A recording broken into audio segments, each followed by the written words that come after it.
প্রবাসী online activist যারা জামাতের পক্ষে কাজ করেন তারা হুমকি দিলেন যে তাকে যেন যমুনাতে রাখা না হয়, এবং বাস্তবতা দেখা যাচ্ছে তিনি আসলে শোটার সঞ্চালনা করছেন না। ফলে এই মানে বাস্তবতা মাথায় রেখে আপনাকে কি ভয়ে প্রশ্ন করব না নির্ভয়ে প্রশ্ন করব? প্রথম কথা হচ্ছে, বোন, আমি হচ্ছি মিডিল ক্লাস ফ্যামিলির ছেলে। তো প্রভাবশালী বললে এটা কোনোভাবে আমার সাথে যায় না। আর নির্ভয়ে ভয় ডর বলে কিছু থাকবে, একমাত্র আল্লাহকে ছাড়া পৃথিবীতে কাউকে ভয় করবো না। তো আপনিও আমাকে ভয় করবেন না, আমিও কিন্তু আমি আপনাকে সম্মান করি। আর যে উদাহরণটা দিলেন সের উত্তরটা সময় মতো আপনি দিলেই আমি সময় উত্তরটা দিয়ে দিই। দেন উত্তরটা, এখানে কি কোনো উত্তর আছে বলে দেন। হ্যাঁ, অবশ্যই উত্তর আছে। উত্তরটা হচ্ছে, জীবনের প্রথম টকশো ছিল আমার খালেদ মহিউদ্দিনের সাথে। টকশো করি। তো আপনি টেস্টও খেলেননি, ওয়ানডেও খেলেননি, হঠাৎ করে টি-20 খেলতে গেলেন এবং কমেন্ট দেখে একটা কথা বের হয়ে গেল, কিন্তু যে কথাটা আমার বলা উচিত হয়নি, এটা অনেক জায়গায় বলছি। ঠিক নিকোলের অনুষ্ঠানে আপনার একটা মতামত থাকতেই পারে। আপনি একজনকে কি বলতে পারেন, বঙ্গবন্ধু বলতে পারেন, আর একজন বঙ্গবন্ধু নাও বলতে পারেন, কিন্তু আপনি এটা বলতে পারবেন না যে আমি বঙ্গবন্ধু বলছি অথবা আপনাকেও বঙ্গবন্ধু বলতে হবে। That was my objection. নিকোলের অনুষ্ঠানে আই ওয়াজ দেয়ার। আমি তাকে প্রথমে বলে নিচ্ছি যে না, আপনাকে তো কিন্তু উনি যখন তাকে বললেন যে বিজয়ের মাস, আপনি বঙ্গবন্ধুকে এভাবে বলতে পারেন না, উনি বিশ্বাসঘাতক বলতে পারেন না, মানে বিশ্বাসঘাতক বলার প্রতিবাদ করেছিলেন। হ্যাঁ, হোয়াট এভার বিশ্বাসঘাতক বলে আমি শেখ সাহেবকে আমি বহু কিছু বলছি। আমি শেখ সাহেবকে বঙ্গবন্ধু মানি না। আমি শেখ সাহেবকে জাতির পিতা বলে যারা, তাদেরকে আমি বলি তারা যে never on this country. Sheikh সাহেব নিজে এই দেশটাকে ইন্ডিয়া দেয়। That was my point, that is my point. যে মুজিববাদ বলে যে বাদ, সেটা আমাদের দেশকে হায়দ্রাবাদ বানাতে চেয়েছে, এবং 72 থেকে 75-এ 7 দফা থেকে 25 দফা প্রতিটা চুক্তি। সেখানে আপনার পছন্দ না হতে পারে, আমার পছন্দ হতে পারে, হ্যাঁ আপনার এক্সপ্রেশন সেটা বলতে পারে, কিন্তু you can not say something. আর নিকোলের ব্যাপারটা হচ্ছে যে সে তাকে যমুনা হত্যা করতে, আমি আর যমুনা যায়নি।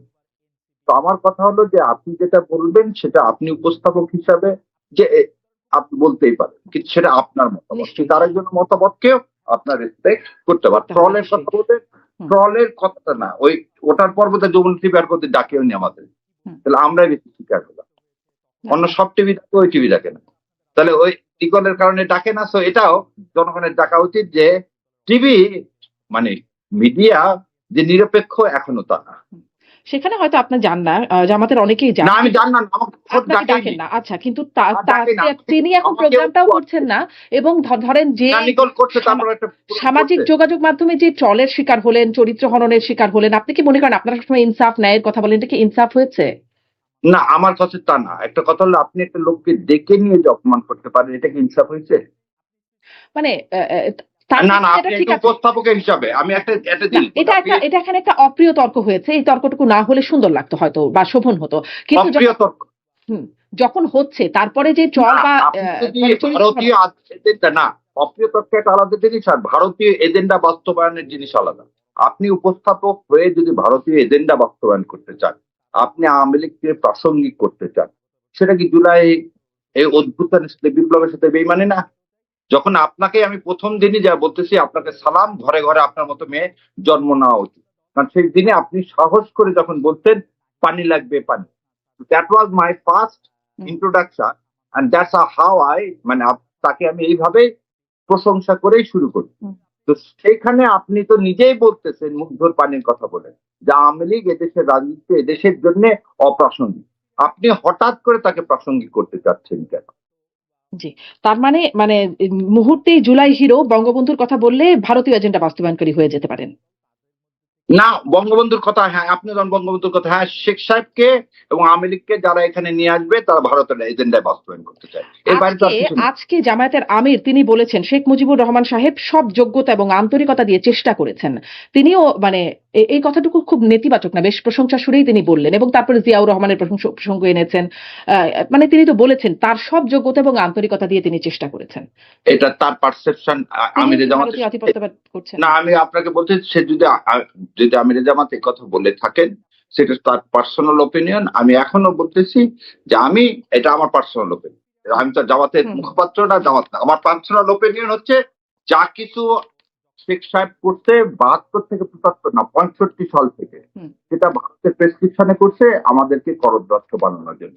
তো হি নেভার এভার, মানে সে কোন রকম রেসপেক্ট ডিজার্ভ করে না আচ্ছা, সেই তাহলে এই দেশে। যে জামাতের আমির যে দিচ্ছেন রেসপেক্টটুকু, এটা কি দিল্লির এজেন্ডা বাস্তবায়নে? সেটা না, দিল্লির না, সেটা আমির ব্যক্তিগত ব্যাপার, দিল্লির কথা না। কথা হচ্ছে যে আমিরের জামাত কি আমিরকে পুনর্বাসন করছেন? সেদিন যখন বলা হয়েছে যে আপনি বিজয়ের মাসে, আমার বিজয় তো ছিনতাই করে নিয়ে গেছে 71 সালে ভারত, 16 ডিসেম্বর যখন নরেন্দ্র মোদী টুইট করে বলে এই বিজয় দিবস তার, তখন আপনি বিজয় বলেন কিভাবে? আমার বিজয় তো 71 সালে আমি একটা মানচিত্র পাইছি, একটা পতাকা পাইছি, আমি প্রকৃত বিজয়টা পাইছি 24। ব্যারিস্টার শাহরিয়ার কবির, এ নিয়ে আপনার সাথে আসলে আমি খুব আলোচনায় যাব না, কারণ অনেকগুলো বিষয় আছে। তারপরেও একটু বলি যে এই যে বিষয়ে একটা ব্যাখ্যা যেটা আসে, সেটাতে আপনারা কেন কনভিন্সড হন না, এটা একটু জানা প্রয়োজন মনে হয়। যে এই সময় একই মানে ভারতের সাথেও পাকিস্তানের কয়েকটা ফ্রন্টে যুদ্ধ চলছিল, বাংলাদেশ ছাড়াও। সেই সেই যুদ্ধগুলোতে বিজয় হয়েছে 16 ডিসেম্বর। ফলে তারা যদি এটা তাদেরও বিজয় দিবস, ধরেন আপনার জন্মদিন মানে আমারও জন্মদিন, যদি এভাবে আমরা পালন করি, তাহলে কি কোনো সমস্যা আছে? মানে ওই একই দিনে যদি এরকম হয়ে থাকে, তাহলে কি কোনো সমস্যা আছে? কেন সমস্যা? কোনো সমস্যা নেই, এটা খুবই ভালো হতো যদি কয়েকটা ফ্রন্টে যুদ্ধ, ফ্রন্ট যে কয়টাই যুদ্ধ হচ্ছে সব হচ্ছে ইস্ট পাকিস্তান, ওয়েস্ট পাকিস্তানের। প্রথম কথাটা শোনেন, যে 71 সালে যখন ডিসেম্বর মাসে আমরা যেটা বলি যে নভেম্বর থেকে তো সরাসরি যুদ্ধ শুরু হলো, কার সাথে? ইন্ডিয়ার সাথে পাকিস্তানের, কারণ ইন্ডিয়া সেখানে যুদ্ধে অংশগ্রহণ করবে।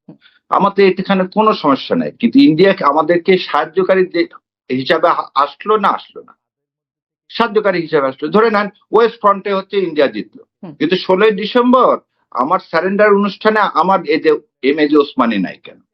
আমার যে অস্থায়ী যে সরকার ছিল সে সরকারের কোনো প্রতিনিধি সেখানে সাইন করলেন না কেন?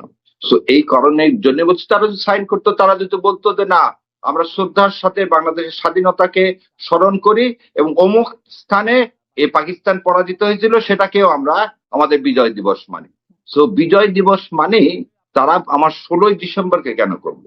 কারণ তারা তো অনেক ফ্রন্টে আগেই বিজয় হয়েছে। 12 তারিখ অনেক জায়গায় পাকিস্তান সারেন্ডার করছে, সে 12 তারিখ বলতে পারতো। 16 তারিখে তো পাকিস্তান বাংলাদেশেও তো 16 তারিখের পরেও অনেক জায়গায় বিজয় এসেছে, আবার আগেও অনেক জায়গা মুক্ত হয়েছে। বাংলাদেশের কথা বলছি, বাংলাদেশের বিভিন্ন মুক্ত হওয়া আর সারেন্ডার হওয়া, আপনি অফিসিয়ালি সারেন্ডার হলেন তো 16 তারিখে রেসকোর্স ময়দানে, এবং অফিসিয়ালি সারেন্ডারটা হলেন কার কাছে? অরোরার কাছে না, নিয়াজি অরোরার কাছে হলেন। সো অফিসিয়ালি যে আমি যে instrument of surrender that was sign on 16 December. So আপনি তাহলে 16 ডিসেম্বর আমার স্বাধীনতা, আমার বিজয় দিবস, এটা তো ইন্ডিয়ান না। ইন্ডিয়া যদি বলে যে অমুক জায়গায় হয়েছে কাশ্মীরে, যান 65 সালে, তারা 65 সালের যে বিজয় বা হার, তারা যে বলছেন যে তারাও যুদ্ধ করেছেন, তাদেরও শহীদ হয়েছেন ওই যুদ্ধে, ফলে তারা এই বিজয়ের কৃতিত্ব তারা নিতে পারেন না, মানে তারা বলতে পারেন না আমরা বিজয় লাভ করেছি। হ্যাঁ, আপনি যদি ভারতে কৃতিত্ব দিতে চান, যদি সে এসে আমাকে সাহায্য করছে, সে তো মিজোরামকে সাহায্য করেনি, হায়দ্রাবাদকে সাহায্য করেনি, কাশ্মীরকে সাহায্য করেনি, হঠাৎ বাংলাদেশকে সাহায্য করার এত ভালোবাসা ইন্ডিয়ার উদয় হলো কেন? আপনি আমাকে বলেন 1948 সালে মিজোরাম যখন কনস্টিটিউশন পাস করলো, তারপর জোর করে দিয়ে মিজোরামে ঢুকে গেল। হায়দ্রাবাদ একটা স্বাধীন সার্বভৌম প্রিন্সেস স্টেট, সেখানে জোর করে ঢুকে গেল, এবং সেখানে আপনি কি অস্ত্রের ভাষায় ঢুকে গেলেন। আপনি সিকিমকে দখল করলেন, বাংলাদেশ সিকিমকে দখল করছে কিন্তু 74 সালে, তো বাংলাদেশকেও তো দখল করার চিন্তা ছিল। সৈন্য তো চলে যায়নি ইন্ডিয়া। 16 তারিখে বিজয় দিবসের পর কি সৈন্য চলে গেছে? লুটপাট করলো কে দেশে? মেজর জলিলকে কে অ্যারেস্ট করলো? তারপরে তো শেখ মুজিবুর রহমানের আহ্বানে সরে গেছে তো ভারতের সৈন্যরা, চলে গেছে। আর এটাও বোধহয় আপনি ওই ইয়ারটা পড়েন, জ্যাকব সাহেবের বইটা পড়েন, ওখানে লেখা আছে শেখ মুজিবুর রহমান চাইছিল সৈন্য আরো থাকুক, বরং ইউনাইটেড নেশন আর আমেরিকা বলছিল আমরা রিকগনিশন দিব না, আমরা ফুড সাপ্লাই দিব না যদি এই সৈন্য না সরে। সো জ্যাকব যদি সত্যি কথা বলে থাকে তাহলে সত্য, আর জ্যাকব যদি মিথ্যা কথা বলে থাকে, আজকে শেখ মুজিবুর গান্ধীকে বঙ্গবন্ধুকে বলেছিলেন, সেটি একদম মানে ওই সময় রেকর্ডেড, যে আপনি আপনার সৈন্য কি চান, তখন সৈন্য সরানোর কথাই বলেছিলেন। যাই হোক, আমি এই প্রশ্নে না, এটা যেমন সত্য, তার সাথে আরেকটা সত্য হচ্ছে 25 বছর চুক্তি সই করার পরে এবং 7 দফা চুক্তি সই করার পরে, দাসত্বর চুক্তি সই করার পরেই কিন্তু সৈন্য সরানো হয়েছিল। এবং আপনি জানেন কিনা জানি না, রক্ষী বাহিনীতে কিন্তু ইন্ডিয়ান সৈন্য ছিল, 75 সাল পর্যন্ত ইন্ডিয়ান সৈন্য ছিল। আপনি সে কথাকে 24-এ ইন্ডিয়ান সোলজার রাষ্ট্র না, আমাদের এই 57 জন বিডিআর কে ইন্ডিয়ান সৈন্য এসে মেরে ফেলে দিল না, 57 জন একটা স্বাধীন সার্বভৌমত্ব রাষ্ট্রে 2009 সালে ইন্ডিয়ান সৈন্য আসলো কিভাবে? এগুলো কেন বলেন না আপনারা? কেন বলেন না 24 সালে? আচ্ছা, বিডিআর বিদ্রোহ সেটি আবার আলাদা। হ্যাঁ, বিডিআর বিদ্রোহ, সেখানে যে স্বামী মারা গেছে সে স্টেটমেন্ট দিচ্ছে, তা এর চেয়ে বেশি তার কিছু দরকার নাই। আপনি রামপুরাতে যে অডিও ক্লিপ গুলো, সেই অডিও ক্লিপ গুলো কোথাকার? হিন্দি ভাষাভাষী। 24 সালে আমার রাস্তায় হিন্দি ভাষাভাষী লোক আছে কোত্থেকে? এবং সেটা হচ্ছে পুলিশের ড্রেস পরে। সেটা কেন আমরা বলি না? তাহলে আওয়ামী লীগ যখনই এই দেশে থাকে তখনই আমাদের স্বাধীনতা সার্বভৌমত্ব থাকে না? তাহলে তাকে কেন আপনি প্রাসঙ্গিক করবেন? তো এটা তো আপনি তখন ওটা রেকর্ডেড, এটাও তো রেকর্ডেড, তাই না?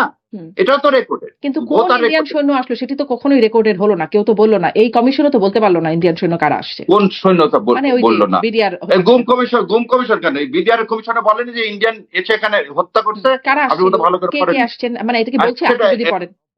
না না, আপনি যদি বলেন কে না, আপনি আবার আরেক দিকে নিয়ে যাচ্ছেন। প্রথম কথা আপনার ছিল যে শেখ সাহেবের আহ্বানে সোলজার চলে গেছিল, আর আমি যখন আপনাকে চ্যালেঞ্জ করলাম রক্ষী বাহিনীর মধ্যে ইন্ডিয়ান সোলজার ছিল। হুম। শোনেন, আমার শ্বশুর এই স্বাধীন বাংলা আগরতলার হচ্ছে one of the officer, he was the major that time. Hmm. আর তার একটা সাক্ষাৎকার আমি একটা নিব, হচ্ছে তার বয়স হয়ে গেছে 92 বছর, আমি নিয়ে দেখাবো। এবং সে নিজে সেই সময় আর্মির একজন মেজর থাকা অবস্থায় বাংলাদেশের রক্ষী বাহিনীতেও ইন্ডিয়ান সোলজার ছিল। আর আপনি বললেন যে বিডিআর এর 57 জন অফিসারকে হত্যা করছে, এটা কি আপনি ইন্ডিয়ান সোলজারের সাথে সম্পৃক্ত? এটা কি আপনি অস্বীকার করতে চান? আমি তো অস্বীকার যদি করার মতো আপনি অবস্থানে নাই।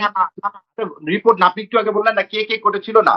আমরা বাংলাদেশকে ধারণ করলে আপনাকে এটা স্বীকার করতে হবে যে আমার অফিসারকে ইন্ডিয়া যেভাবে হত্যা করে গেছে, এবং রিপোর্টে যখন ইন্ডিয়া বলছে যে ইন্ডিয়ার সৈন্য ছিল, দ্যাটস এনাফ ফর আস। এখন বাকি কাজটা ট্রাইব্যুনাল করবে।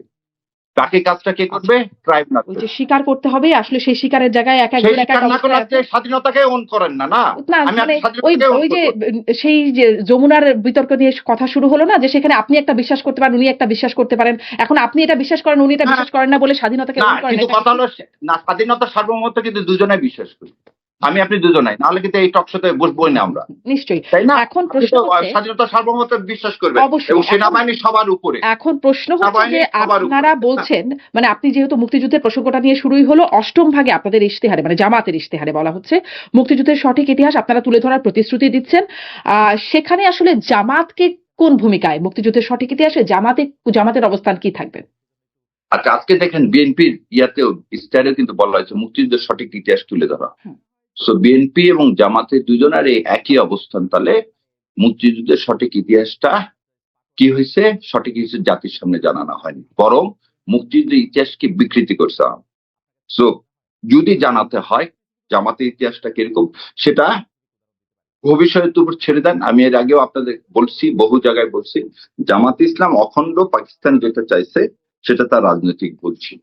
কিন্তু তাকে এই রাজনৈতিক ভুলের জন্য অন্য সবকিছুর সাথে কোনো মানুষের বিচার না করে তাকে আপনি বলতে পারেন না সে মানবতা বিরোধী অপরাধ।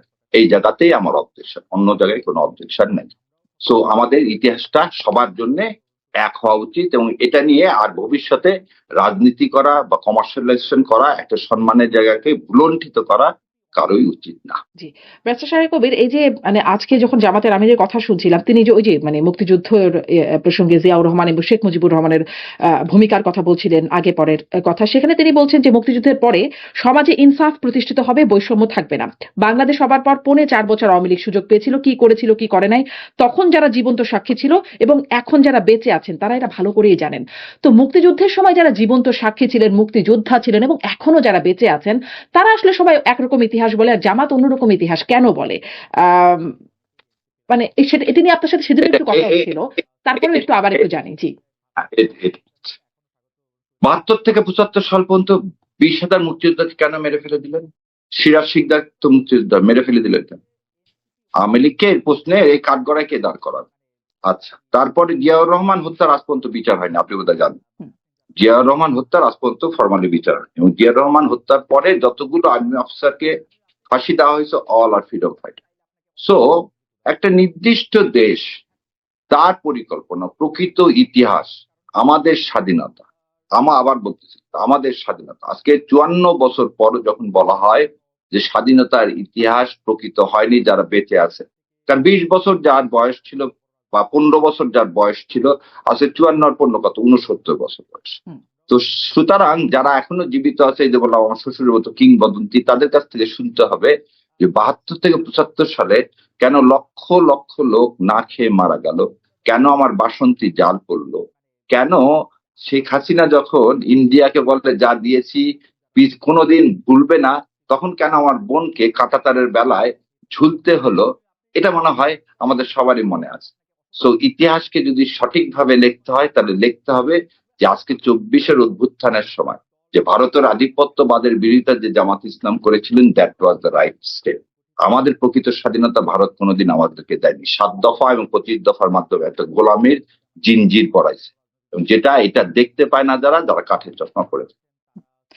কিন্তু আমি বুঝলাম না, মানে ওই সময় জামাতের ভূমিকা কি ছিল? জাস্ট অখণ্ড পাকিস্তানের পক্ষে ছিল এবং অখণ্ড পাকিস্তানের পক্ষে যেটা ছিল, এতটুকুই, মানে এটাই হচ্ছে জামাতের ইতিহাস, সঠিক ইতিহাসের মধ্যে থাকবে। হ্যাঁ, এটাই হচ্ছে জামাতের ইতিহাসের একটুকুনি তাদের রাজনৈতিক ভুল ছিল, যেটা হচ্ছে অখণ্ড পাকিস্তান। কিন্তু তারা কেন অখণ্ড পাকিস্তান চাইছিল? ভারতীয় আধিপত্যবাদের বিরুদ্ধে। তারা যেমন ক্যাবিনেট মিশন প্ল্যানকে সমর্থন করেছিল ঠিক 47 সালের আগে, ঠিক একই কাজে 71 সালে করেছিল। আর আমরা একটা খণ্ড খণ্ড দেখি। আওয়ামী লীগ তো দুই দিকেই ছিল। আওয়ামী লীগ মালিক সরকারের মন্ত্রিসভায় আওয়ামী লীগ ছিল, আবার স্বাধীনতার পক্ষেও ছিল। আর শেখ সাহেব নিজেই জানতে নয় শেখ সাহেব কি চাইছে, মুক্তিযুদ্ধ চাইছে কিনা। তো শেখ সাহেব স্বায়ত্তশাসন চাইছিল, জামাত ইসলামও স্বায়ত্তশাসন চাইছিল। তো শেখ সাহেব আর জামাত ইসলামের মধ্যে একই প্ল্যাটফর্ম ছিল, কারণ বাংলাদেশ জামাত ইসলাম ও পুরো পাকিস্তানের স্বায়ত্তশাসন। ব্যারিস্টার শাহেদ কবির, আমিও মানে আইনের ছাত্রী, ফলে যখন ক্লাসরুমে পড়তাম তখন আমার শ্রদ্ধেয় শিক্ষক ডক্টর বোরহানউদ্দিন খান, তিনি একটা কৌতুক বলেছিলেন। কৌতুকটা এরকম ছিল যে যদি আপনার দুয়ে দুয়ে কত হয় এটা নিয়ে যদি একটা পর্যালোচনা চালানো হয়, তো গণিতবিদ বলবেন দুয়ে দুয়ে 4 হয়। তারপর মানে পদার্থবিজ্ঞানীর কাছে গেলে তিনিও মিলিয়ে দেবেন, ইতিহাসবিদের কাছে গেলে, দার্শনিকের কাছে গেলে সবাই দুয়ে দুয়ে 4 মিলিয়ে দেবেন। আইনজীবীর কাছে যদি যান তাহলে আপনাকে জিজ্ঞাসা করবে কত লাগবে, কত বানাতে হবে। অতএব আপনারা আসলে সব বাড়িয়ে দিতে পারবেন। না না না না না না বোন, আপনিও আইনের ছাত্রী, আর আমার সৌভাগ্যটা কি, আমি বাংলাদেশে পলিটিক্যাল সায়েন্স পড়ছি। আমার বাবা যখন আমাকে বললো আমি ব্যারিস্টার পড়ার কথা, তখন আমার বাবা বললো না, সব ব্যারিস্টাররা প্রথমে হয় দর্শন, না হলে পলিটিক্স, না হলে হিস্ট্রি পড়ছে। তুমি আগে পলিটিক্স পড়ো, তারপর বিলাত যে ল পড়ো। সো আমি এই বাংলাদেশে পলিটিক্স পড়তে, বিলাতে যে আমাকে যখন শিখানো হলো তখন শিখানো হলো দুয়ে দুয়ে 4ই হবে। এটাই হচ্ছে লয়ারের এথিক্স। 5 বললে সে মামলা নিবে না, সে মামলা ফেরত দিয়ে দিবা, কারণ it is not your job to make it fine. আর আমি যেটা বললাম, আপনি একটু দয়া করে দেখে নিন, ঢালি সাহেবের সাথে বাংলাদেশ ছাত্রমৈত্রীর প্রথম জেনারেল সেক্রেটারি, তার সাথে আমি একটা টক শোয়ে গিয়েছিলাম। সেখানে সে নিজেই এই কথাটা নিজেই বলছে, এবং আমি তখন বলছি যে আপনি হচ্ছে মানে আজকের সমাজের জন্য সাহসী সন্তান। এটা বলতে 2 সপ্তাহ আগে হয়েছে। ডালি সাহেবের সাথে আমি গিয়েছিলাম বোধহয়, ওটা বাংলা ভিশন না, আর একটা টিভিতে। So I will send it to you. আর সমস্ত বইগুলো লেখা আছে। সে স্বায়ত্তশাসন চেয়েছিল। তাজউদ্দিন আহমেদ বলছে সে স্বাধীনতার ঘোষণা দেয়নি। একে খন্দকার বলছে সে স্বাধীনতার ঘোষণা দেয়নি। সে অখণ্ড পাকিস্তানের প্রধানমন্ত্রী হতে চেয়েছিল 25 তারিখ রাত পর্যন্ত। তাহলে 25 তারিখ রাত পর্যন্ত যে লোকটা অখণ্ড পাকিস্তানের প্রধানমন্ত্রী হতে চায়, সে আর যাই হোক সেটি আপনি বঙ্গবন্ধুর ভূমিকার কথা বলছেন, তো সেটির কথা না, আমি আসলে বলছিলাম যে জামাতকে আপনারা কোন জায়গায়, মানে ইতিহাস ইতিহাস আপনারা কোথায় দেখাবেন? যেমন ধরেন জামাতের সেই ডাক্তার খালিদুজ্জামান, যিনি 17 মানে তার আলোচনায় আসছেন, তিনি নিজেকে তারেক রহমানের প্রতিদ্বন্দ্বী হিসেবে পরিচয় দিয়ে আলোচনায় আসা, তিনি তার মিছিলে দেখা যাচ্ছে স্লোগান হচ্ছে যে মুক্তিযুদ্ধের মার্কা দাড়িপাল্লা মার্কা, স্বাধীনতার মার্কা দাড়িপাল্লা মার্কা। মানে ইতিহাসটা কি এইরকম একটা দিকে যাবে? আমি এটার বিষয়ে কমেন্ট করতে রাজি না। এটা খালিকুজ্জামান যদি করে থাকে, স্বাধীনতার মার্কা দাড়িপাল্লার মার্কা। স্বাধীনতার প্রতীকটা হচ্ছে ইনসাফের প্রতীক, আর দাড়িপাল্লা জামাতের পাল্লা। দাড়িপাল্লা এই প্রতীকটা হচ্ছে আল্লাহ সুবহানাহু ওয়া তাআলা ইনসাফের প্রতীক। সো এই প্রতীকটা আপনারও দা, আমারও দা। এটা জামাত ইসলাম তার কি রাজনৈতিক লোগো হিসাবে ইউজ করে। যেমন আমাদের সুপ্রিম কোর্টে আপনি খেয়াল করছেন দাড়িপাল্লা দেওয়া আছে শাপলার মাঝখানে।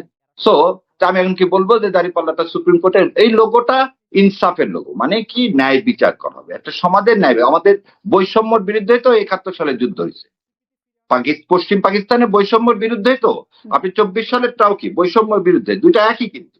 তখনও হয়েছে নিজস্ব সরকারের বিরুদ্ধে, এখনো হয়েছে নিজস্ব সরকারের বিরুদ্ধে। তখনও নিজস্ব সরকার তার নিজের দেশের মানুষের উপর গুলি চালাইছে, হাসিনাও তার নিজের দেশের মানুষের উপরে মরণাস্ত্র দিয়ে গুলি চালাইছে। সো 71 আর 24 এই দুটাকে আলাদা করার কিছু নাই। 71 আর 24 দুটা একটা কয়েনের এপিট। একটা স্বাধীন সার্বভৌমত্ব রাষ্ট্রের জন্ম হলো, আর 24-এ স্বাধীন সার্বভৌমত্ব রাষ্ট্রের কোনো জন্ম হলো না। না, স্বাধীন সার্বভৌমত্ব বাংলাদেশে রইল। আপনি একটা পতাকার মানচিত্র পাইছিলেন, স্বাধীনতা সার্বভৌমত্ব পাননি, যেটা 24-এ পাইলেন। কি হলো 24-এ পাওয়ার পরে? কি হলো আসলে 24-এ পাওয়ার পরে? কি হলো, কি পরিবর্তন হলো? 24-এ পাওয়ার পরে কি হলো সেটা দেখেন। বৈষম্য দূর হলো, ইনসাফ আসলো। ওই ইনসাফ আসলো কি আসলো না, যদি এটা আপনি বলেন তাহলে দুইটা জিনিস আপনাকে মনে করে যে 24-এর পর কি কি হলো। যেমন আপনি বললেন 24-এর পর প্রথম হলো রাষ্ট্রে যারা টাকা নিয়ে ইন্ডিয়াতে চলে গেছে তারা আর যেতে পারে না। দ্বিতীয় কথা হলো আমার দেশ থেকে মানুষকে হত্যা করে ইন্ডিয়া আশ্রয় দেয়। ইন্ডিয়া যে কথা বলতো আমার দেশ তালেবান হয়ে যাচ্ছে, আসলে তালেবানের সৃষ্টিকর্তা হচ্ছে ইন্ডিয়া। ইন্ডিয়ার চোখে চোখ রেখে আমরা বলতে পারি পানি দাও, না হলে আমরা তিস্তা ব্যারেজ দিয়ে দেবো। আমরা ইন্ডিয়ার চোখে চোখ রেখে বলতে পারি যে ইনশাল্লাহ আগামীতে যে সরকারই আসুক, আমরা কোথায়, রাজশাহীতে আমরা কিন্তু ব্যারেজ দিচ্ছি, তোমার ফারাক্কার জন্য আমি আর ওয়েট করতেছি না। আমরা সেই দেশ যারা আমরা কি করলাম, আমাদের সার্বভৌমত্ব রক্ষা করার জন্য আমরা পাকিস্তান টার্কির সাথে আমরা আমাদের চুক্তি সই করলাম, কি সামরিক চুক্তি।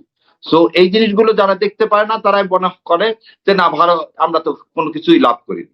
এবং হাদির রক্ত দিয়ে আমরা প্রমাণ করেছি যে আমাদের স্বাধীনতার সার্বভৌমত্ব এটা ভুলুণ্ঠিত করার জন্য ইন্ডিয়াই যথেষ্ট। আর যার শত্রু ইন্ডিয়া তার আর অন্য কোন শত্রু লাগে না।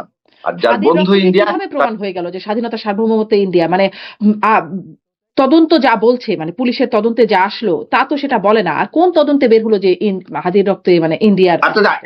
আচ্ছা ঠিক আছে, আপনি কোন তদন্ত রিপোর্ট পড়ছেন সেটা আমি জানি না। হাদি হচ্ছে কি একটা ইনকিলাব মঞ্চ, একটা সাংস্কৃতিক আন্দোলন, ভারতীয় আধিপত্যবাদের বিরুদ্ধে একটা সাংস্কৃতিক আন্দোলন। সো হাদিকে কেন আপনার মারতে? তাহলে ইন্ডিয়ার বিরুদ্ধে কথা বললে আপনার জীবন হুমকির স্বরূপ, তাই তো? না, ইন্ডিয়ার বিরুদ্ধে না, হাদি বর্তমান সরকারের বিরুদ্ধে বলেছে, হাদি আওয়ামী লীগের বিরুদ্ধে বলেছে, বিএনপির বিরুদ্ধে বলছে, জামাতের বিরুদ্ধে বলেছে। হাদির সাংস্কৃতিক বিপ্লবটা কিসের ছিল? আধিপত্যবাদের বিরুদ্ধে। আপনি যদি দেখেন আজকে সরকারের কথা বলছে, আজকে সরকারটা আজকেও তো আমার ভাইয়ের হলো, গুলিবিদ্ধ হলো না? কিন্তু হাদিকে যে মেরে ফেলে দিল সে কে? সে কোন দেশে আছে? সে তো ইন্ডিয়া আছে। এই বিষয়ে তো আপনার বোধহয় কোনো সন্দেহ নাই, কারণ ওই রিপোর্টটা থেকেও দেখা যাচ্ছে, তাই না? মানে আমি জানি না, আমি জানি না, কারণ ইনকিলাব মঞ্চ কিন্তু এটা মানে না। ইনকিলাব মঞ্চ বলছে দেশেই আছে, তারা বলছেন, এবং তাকে সরকার তাকে বাঁচাতে সাহায্য করছে। আপনারাই হত্যাকাণ্ড ঘটিয়ে আপনারাই এটাকে নির্বাচন পেছাতে এটাকে ইস্যু করছেন, এটি বলেছেন হাদির ভাই। এবং ইনকিলাব মঞ্চের পক্ষ থেকে আপনি যদি স্ট্যাটাস গুলো দেখেন, না হাদির ভাই বোধহয় আমার সাথে বোধহয় 2-3টা জায়গায় কোথাও গেছি এবং আমি এই ধরনের কোনো কথা শুনিনি ভাই। এটা মিডিয়াতে হঠাৎ করে শুনি। না হঠাৎ আমি হাদির ভাই বক্তব্যে মানে সামনে মাইক্রোফোন দিয়ে জনসভার মতো অবস্থানে তিনি বলেছেন, দাঁড়ায় বক্তব্য দিচ্ছেন। হাদির জানাজা যখন দাঁড়ায় থেকে, আমি ওখানে জানাজায় প্রথম লাইনে দাঁড়ায় থেকে যখন জানাজা পড়ছি, তখন কিন্তু তবে ওই বক্তৃতায় কি বলছে, গোলামি না আজাদি। সমস্ত মানুষ চিৎকার করে প্রাণ করে বলছে আজাদি আজাদি। আমি যদি স্বাধীনতা সার্বভৌমত্ব পাই তাহলে আজাদি কেন চিৎকার করে বললাম? কেন আপনার কথা যদি তাহলে কি আমরা বিএনপি থেকে আজাদি চাই, জামাত থেকে আজাদি চাই? না, আজাদি চাই কোথায় থেকে? ভারতীয় আধিপত্যবাদ থেকে। তো এটাকে মিথ্যে করার কোনো সুযোগ নেই। ওই আর আপনি যেটা বলেন একটু আগে, উকিলে মানে লয়ের ছাত্রী আপনি, ওই জন্য আপনি এটাকে 4 থেকে 5 বাড়াতে। না 4 থেকে 5 না, আমি জাস্ট বক্তব্যগুলো রেফার করছি।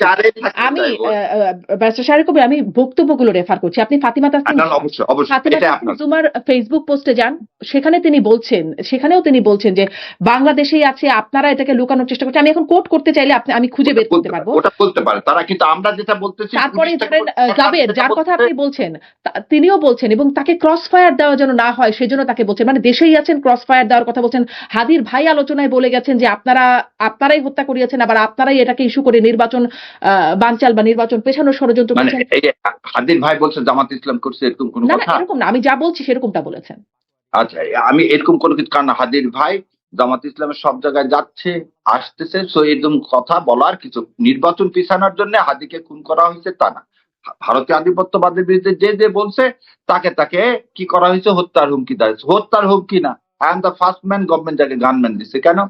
প্রকাশ্যে তখন ইন্ডিয়ান আমাকে হত্যা করার হুমকি দিল। তাহলে এটা মেনে নিয়েই বোধহয় থাকতে হবে, নাহলে দেশ ছেড়ে আপনার মতো পরবাসে থাকতে হবে। পরপারেই পাঠিয়ে দিচ্ছেন আমাকে? না, পরবাসে। আচ্ছা, ভুল বাংলায় সেজন্য বললাম পরবাসে, সবসময় কারেক্ট করে। আচ্ছা, আমি মানে খুঁজছিলাম যে কি বলেছেন সেটা দেখার চেষ্টা করছিলাম, এবং তারপরে অবশ্য ওসমান হাদিকে সহকারী যুক্তরাজ্যের সহকারী হাই কমিশনে পাঠিয়ে দেওয়া হয়। এই আগ্নিসে সেটা সে অ্যাকসেপ্টও করেনি এখন পর্যন্ত, সেটা বোধহয় আপনি জানেন। হ্যাঁ, সেটা কিন্তু মানে ওই বক্তব্যগুলো আপনি চাইলে আমি আপনাকে পাঠিয়ে দিতে পারবো। আমি এর আগেও এই বিভিন্ন, ইনশাআল্লাহ আপনি পাঠিয়ে দেন, ইনশাআল্লাহ আমার না জানা সবাই সবকিছু জানতে পারবে না। হ্যাঁ, কিন্তু ওরা মানে ইনকিলাব মঞ্চ খুব অনেক কিছু, কিন্তু এটা মেনে নিতে হবে। ইনকিলাব মঞ্চের সাথে সাথে আমরা সারা দেশের মানুষ বলতেছি, যে বারবার বলেছি যে কোন দিক থেকে গেছে। আপনি বোধহয় সাইরেরটাও দেখছেন, সাইর নিজেই বলছে যে কোন দিক থেকে গেছে। তাহলে সাইর যদি ভুল হয় তাহলে স্যারের বিরুদ্ধে ব্যবস্থা নিতে হবে। আর স্যার যদি ইনকলাব মঞ্চ ঠিক হয় তাহলে 4 দিন সরকার পেয়ে যাওয়ার কথা। আর সরকার যদি না পেয়ে থাকে তাহলে ইন্ডিয়া যদি তাদেরকে আশ্রয় দেয়, হাসিনাকে যেমন আশ্রয় দিছে, তো খুনিকে, প্রতিটা খুনিকেই তো আশ্রয় দিচ্ছে না, কোন আপনি খুনিকে বলছিলেন, আশ্রয় আমি দেয়? আসলে কথাটা জিজ্ঞাসা করছিলাম যে আপনি যদি বলছেন যে প্রমাণ করেছে যে আধিপত্যবাদের বিরুদ্ধে, আপনি বলছিলেন তদন্ত, মানে এই জন্যই মানে কোনটাকে বিশ্বাস করব? যারা না, ক্ষতিগ্রস্ত বিশ্বাস victim করবেন, তারা যা হাসিনাকে বলছে? আশ্রয় না, হাসিনাকে আশ্রয় দিচ্ছে এবং আগে স্বরাষ্ট্র মন্ত্রী তাকে আশ্রয় দিচ্ছে, পুলিশের আইজিপি কে আশ্রয় দিচ্ছে, এগুলো নিয়ে তো আমার না, আপনার না। মধ্যে কোথাও হ্যাঁ, দ্বিমত নেই। না। তাহলে তাহলে যারা হত্যাকারী তাদেরকে ভারত আশ্রয় দেয়, এটাই প্রথম সত্য। এন্ড হাদির হত্যাকারীকে যদি না দিয়ে থাকে কিন্তু অন্য হত্যাকারীকে দিছে। তো হাদির হত্যাকারী যতক্ষণ ভারত থেকে না পাওয়া যাচ্ছে ততক্ষণ আমরা ধরেই নিব যে ভারত ওটা দিকে দিছে। আর না, দেশের মধ্যে ধরেন থাকে কানাডা, আলহামদুলিল্লাহ। যুক্তরাষ্ট্র বঙ্গবন্ধুর হত্যাকারীদেরকে আশ্রয় দিয়েছে না? দিয়েছে তো। হ্যাঁ, বঙ্গবন্ধু সেটা একটা বিপ্লবে, তা বিপ্লবে পরে তারা আত্মস্বীকৃতি হত্যাকারী তাদেরকে তো ফিরিয়ে এনে আপনি কি করছেন? হুম। ফিরিয়ে এনে কি মানে করছেন? আশ্রয় তো দেয় আরকি না, না, বিভিন্ন দেশ, আমাকে সেটা আগে আমি বলছি। বুঝতে পারেন না। ভারতও তো দিছিল আশ্রয়, দিছিল না? হুম, হুম। ভারত থেকেও তো ফিরে আসছিল। সে একই টিটির আন্ডারে ভারতের কাছে যখন হাসিনাকে, এই কামালকে ফিরে চাওয়া হচ্ছে তখন কিন্তু দিচ্ছেন না। তাহলে ভারত কার পারপাস সার্ভ করে? ভারত এই দেশের মানুষের সাথে সম্পর্ক চায় না। ভারত চায় তার বাংলাদেশকে যে কি একটা কলোনি বানানোর জন্য কাজ করবে। ভারত চায় বাংলাদেশ করদ রাষ্ট্রের জন্য যে সরকার কাজ করবে তাকে ভারত সমর্থন দেবে। কখনো ভারত বাংলাদেশের মানুষের সাথে সম্পর্ক চায়নি, চায় না। হ্যাঁ, কিন্তু ভারত ওই যে যদি মনে করে যে রাজনৈতিক কারণে তাকে এটা করা হচ্ছে, মানে তাকে ট্রায়ালের ফেস করা হচ্ছে, এখন এটা তো ভারতের হাতেই এই ওটাও তো রাজনৈতিক কারণে ছিল। মানে শেখ সাহেব যখন ভারতের হাতে দেশ তুলে দিচ্ছিল তখন ভাবছিল এই মিলিটারি অফিসার গুলো বিপদগামী, যেটা করা উচিত হয়নি। একটা বিচার করার তো তখন কোনো পথ ছিল না, রুদ্ধ হয়ে গেছে। জি, যে জি। তখন ওই লোকগুলো তো রাজনৈতিক কারণে রাজনীতিকই আশ্রয় চাইছিল। ভারত তো রাজনীতিক আশ্রয় দিয়েছিল। এখন এটা ভারতের আমাদের ভারতের আপনি একটা ডিসক্রিপশন আছে আরকি, আমি সেটা বলছি। না, ভারত কেন, আমাদের কারাগারে কে ছিল? আপনি বন্দি অনুপ বিনিময় চেটিয়া ছিল, চুক্তি জি, করে আমাদের, আমরা দিয়েছি। হ্যাঁ, ওর চেটিয়ার সাথে কি বলছিল সে? আমাকে ভারতে পাঠান না, পাঠালে আমাকে মৃত্যুদণ্ড দাও। সেটা কি রাজনৈতিক এই আশ্রয় ছিল না? তাহলে আপনি একদিকে বলবেন যে ভারত রাজনৈতিক আশ্রয় দিচ্ছে, আমরা তো রাজনৈতিক আশ্রয় ইয়া থেকে দিতে চেয়েছিলাম। তো অনুপ চেটিয়াকে আপনি পাঠিয়ে দিলেন কেন? ভারতের জিনিসগুলো আমরা দেখতে পাবো না কেন? হুম, হুম, হুম। ভারত না, আমার না, কোনদিন রাজনৈতিক আশ্রয় দিচ্ছে আমি সেটা বলছি না। রাজনৈতিক আশ্রয়টা না, না, দিবেই সবাই। সেটা তো ভারত বলছে না। ভারতকে এখন পর্যন্ত বলছে সেই ৩০০ জন এমপি কে, এই যারা খুনি, এই আইজি থেকে শুরু করে যারা যারা ছিল তাদেরকে যে ভারত কি রাজনৈতিক আশ্রয় দিছে একটা স্টেটমেন্টে বলছে হুম, না? স্বয়ং শেখ হাসিনাকে রাজনৈতিক দিছে এখন পর্যন্ত বলতে, বরং ভারতের পার্লামেন্টের সবাই জিজ্ঞাসা করে ওনার স্ট্যাটাস কি। হুম। আজ পর্যন্ত তো ভারত স্পষ্ট সেটা করে বলেনি। নাই। জি। যেটা ভারত বলেনি সেটা আমি আপনি তো বলতে হুম। পারি না। তার মানে খুনিকে আশ্রয় দেয়, এটাই হচ্ছে টেররিস্টকে আশ্রয় দেয় ভারত, এটাই হচ্ছে সত্য কথা। জি।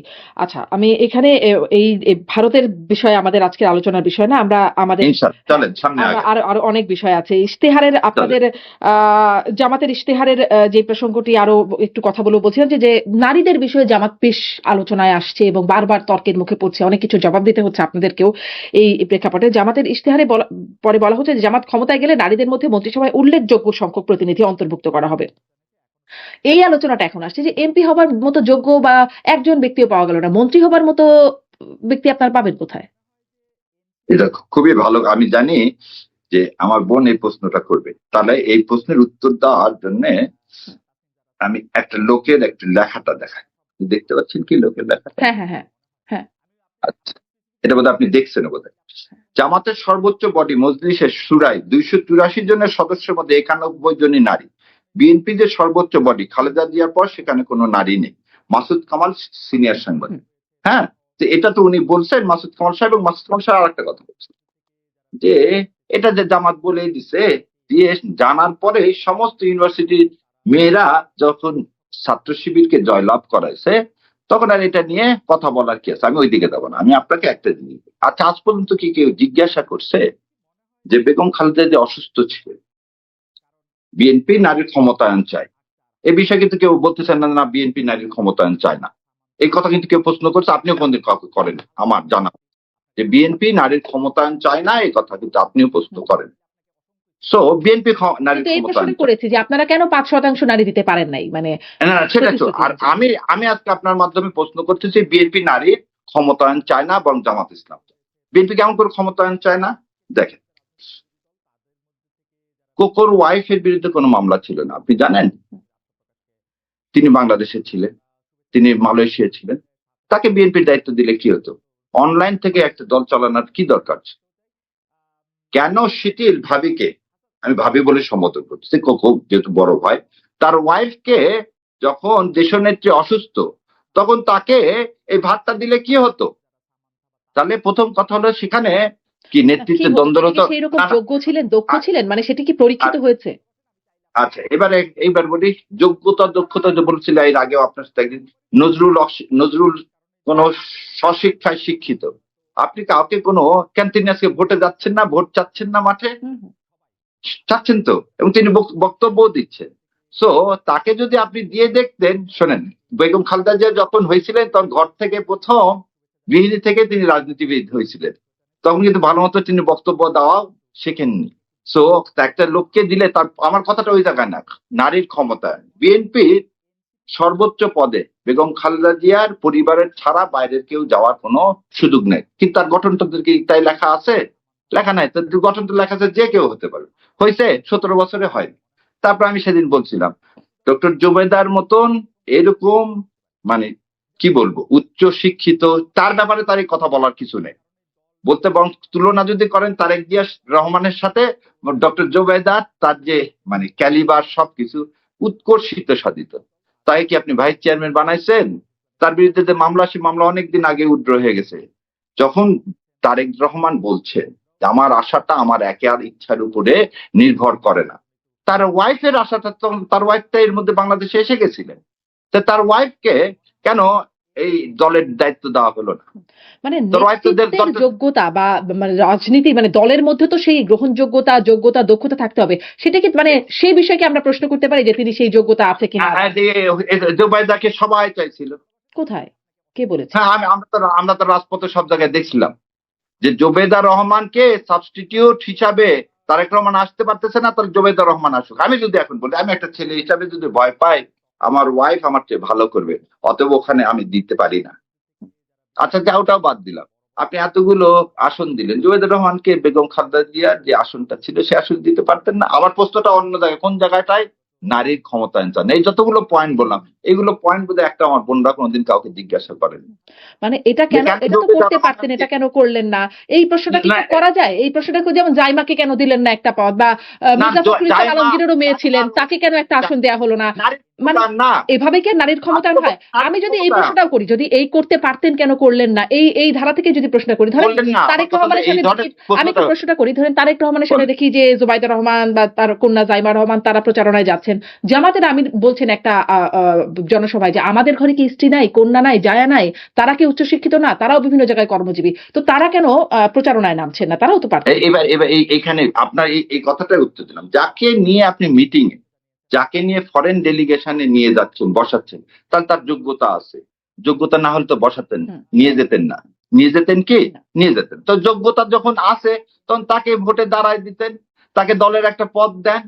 তো এটা দিচ্ছেন না মানে, আমি কিন্তু জামাতের কথা এখন আসিনি, জামাত নারীর পদ ইয়াতে, তাহলে মানে হচ্ছে বিএনপি নারীর ক্ষমতায়ন চায় না। এটাতেই প্রমাণিত এবার হয়ে গেল আসেন, যে বিএনপি নারীর হ্যাঁ, ক্ষমতায়ন চায় না, মানে এর মাধ্যমে যেহেতু তাকে পদ দেওয়া হয় না, মানে নারীর ক্ষমতায়ন চায় না। না, না, না, আর কাউকে এমপি যে 9টা দিল, সেটা তো জোটবদ্ধ ভাবে দিল, কার কার, যার যার বাবার জন্য, কারো স্বামীর জন্য দিল। আমি বললাম হুম, হুম। যে নিরপেক্ষ ভাবে যার যোগ্যতা আছে তাকেও দাও। যাকে আপনি নিয়ে যাচ্ছেন কোথায়?